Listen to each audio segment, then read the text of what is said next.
Okay, so the topic for today start with managerial leadership, right? So of course, as I mentioned earlier, no, effective managing requires leadership.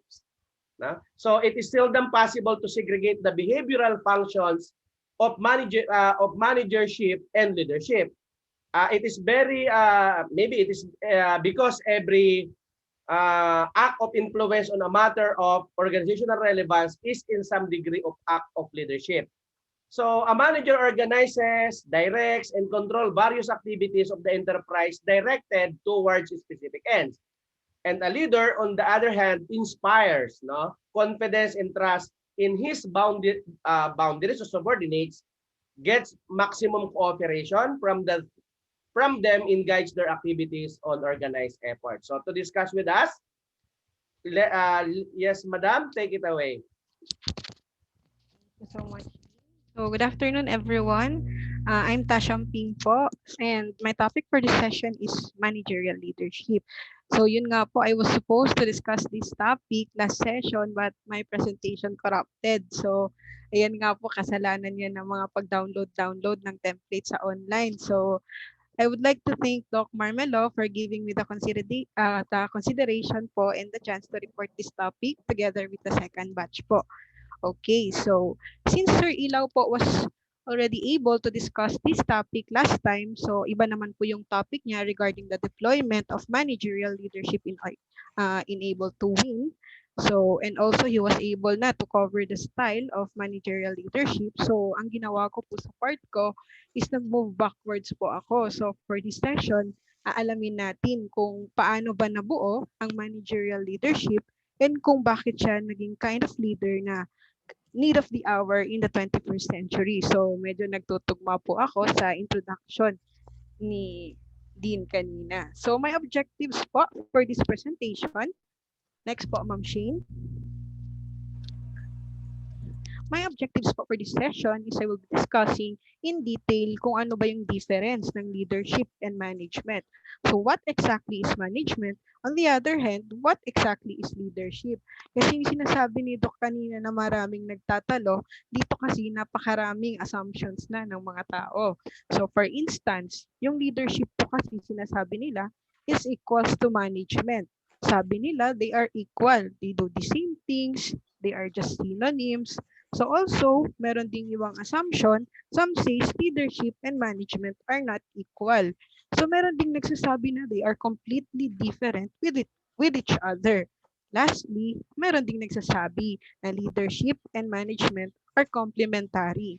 So ibig sabihin, when we combine these two, they will enhance or emphasize the qualities of each other. So sang assumptions po ba ang pinapanigan natin? So later on, malalaman natin if which of these assumptions is the correct one. So second po is to define managerial leadership. So let's start. Next po, Ma'am Shane. Let us first talk about management. Wait po. So management is the process of dealing with or controlling things or people. So usually on the business side or even in an organization, yung person kasi na responsible and in charge of this is called the manager. So whether it will be a general manager, pag sa amin kasi, pag sa government, usually project manager yung tawag sa kanya. So as long as it is someone whose activities involves planning, organizing, directing, and controlling, it is called a manager. So now looking at these words like planning, organizing, controlling, directing, we might all wonder, is a manager also a leader? Well, all managers are not leaders, but leaders can be managers. So some of the managers can become leaders if they only if assume the responsibility ng pagiging isang leader, which is inspiring your people, motivating them to achieve their goals. Now let's go back again. Planning, organizing, directing, and controlling. Lahat po ng activities na ito are very, very important po for our managers. Because a manager at the end of the day is only doing his or her administrative job.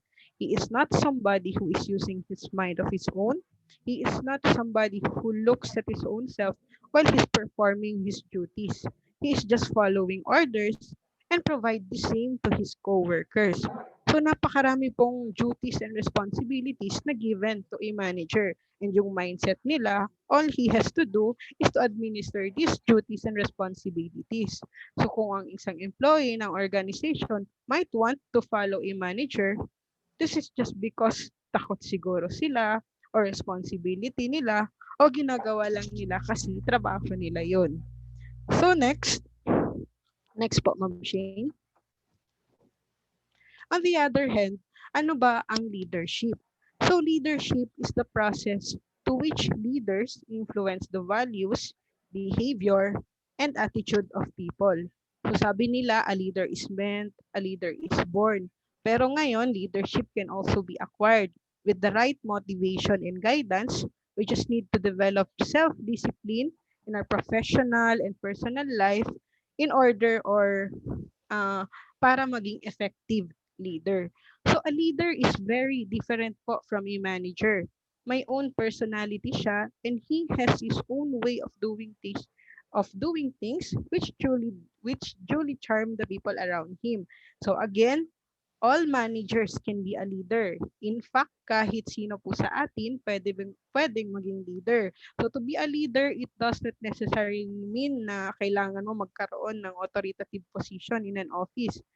You might not be a head of a team, might not be at a very important position sa isang organisasyon, even a regular employee can also be a leader. So leadership, hindi po siya about authority.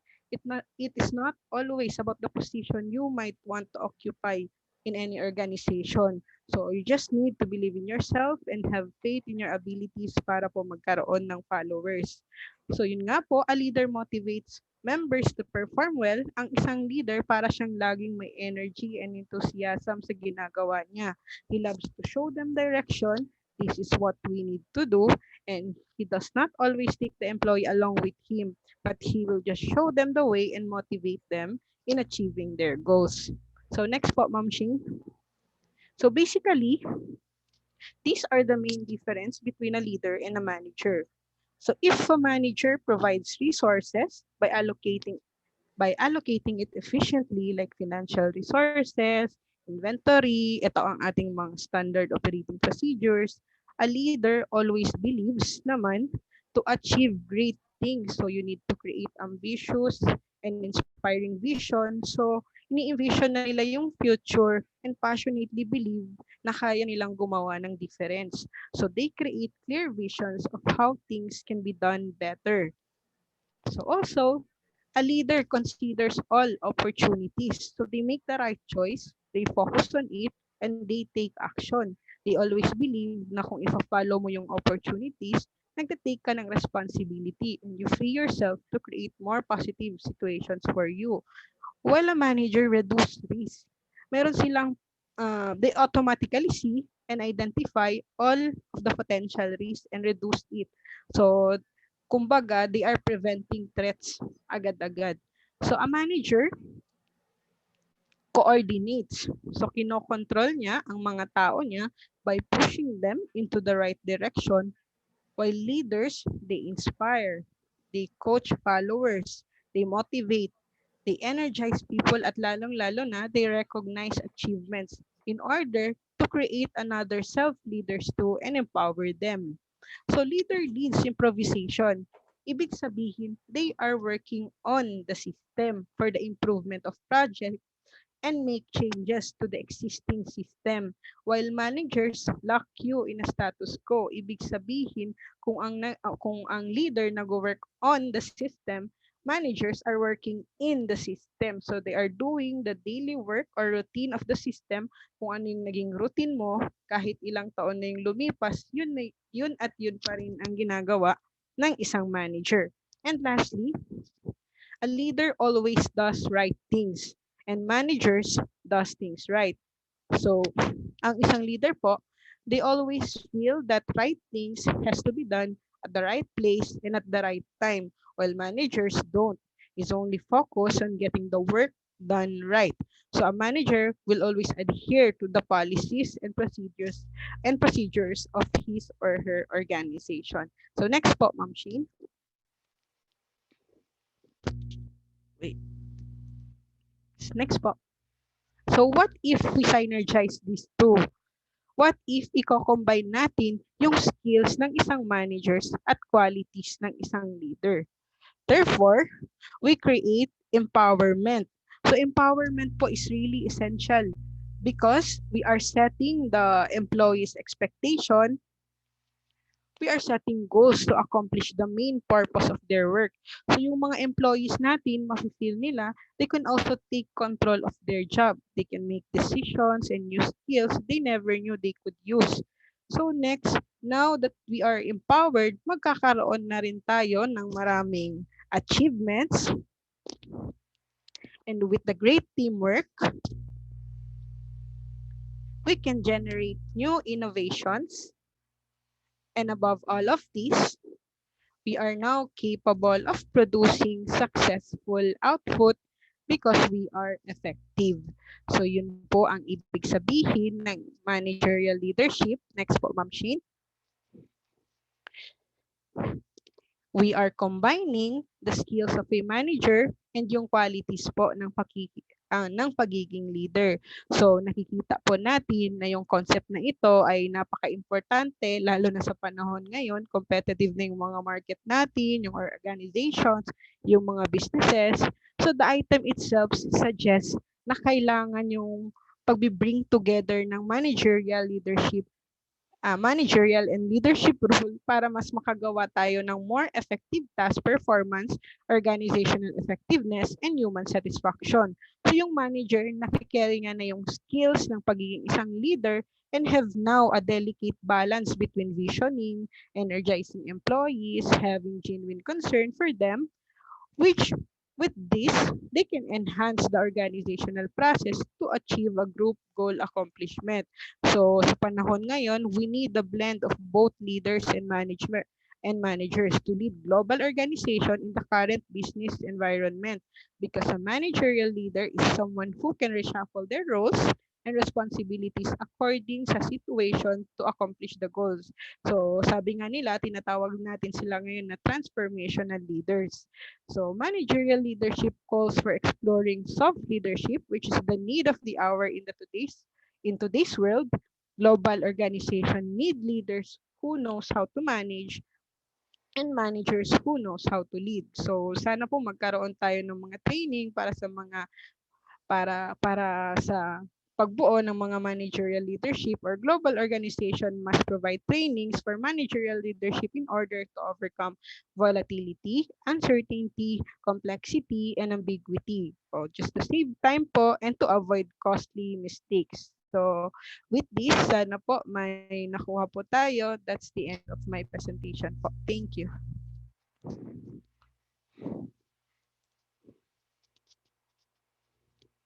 Dean?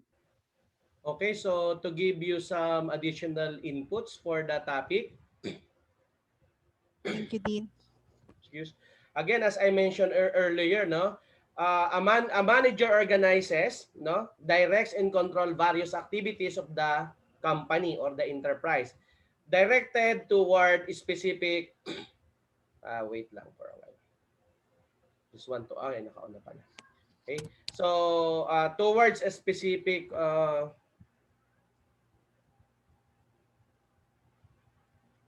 ends, right? So as I mentioned, no, a leader on the other hand is inspire confidence and trust in his subordinates and get maximum cooperation from them and guides their activities and organization effort.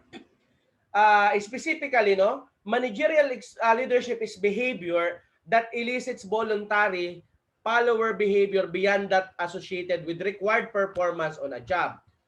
Leadership is the influential increment over above mechanical compliance with the routine directives of the organization. A manager's leadership, no, behavior is what makes the difference between effective and ineffective organization. The managerial leadership combines the skills of a manager and the qualities of a leader. The concept of managerial leadership is important because the term itself suggests the necessity of bringing together the managerial and leadership rules for the more effective task performance, organizational effectiveness, and of course, human satisfaction. The managerial leader then is generally evaluated on both formal task accomplishment and informal basis or personal and group goal accomplishment. So of course, we have different style of managerial leadership. So while personal favoring the democratic style, some experts acknowledge that managers need to take certain practical considerations into account before deciding how to manage. So actually, it is also suggested no, that a manager should consider three sets of forces before choosing a leadership style. So what are those? Of course, forces in the manager, forces in the subordinates, and forces in the situation. This approach no, sees the most effective managers as flexible, able to select leadership behaviors as needed in the given time and place. How a manager will primarily be influenced by his background, knowledge, values, and experience. That is forces in the manager. So for example, no, so a manager who believes that the needs of the individual must come second to the needs of the organization may take a very directive role in his subordinates' activities. So the characteristic or the forces of subordinates also must be considered before manager can choose an appropriate leadership style. So, of course, a manager can allow greater participation and freedom when subordinates. So, of course, crave independence and freedom of action or wants to have decision-making responsibility or identify with the organization goals or knowledgeable and experienced enough to deal with the problem efficiently or have experience with previous managers that lead them to expect participative management. Where these conditions are lacking, managers may have to learn toward an authoritative style. And of course, finally, no, a manager choice of leadership style must reckon with such situational forces, such as the organization preferred style, the specific work group, the nature of the group work task, the pressures of time, and the environmental factors which may affect organization members' attitude towards authority. No? So we need to understand that most manager, for example, will move forward the leadership style favored by the organization's hierarchy, right? And a group that works well may respond more to a free and open atmosphere than to close supervision. If the task required specialized skills and knowledge possessed only by manager, direct instruction and close supervision may become necessary.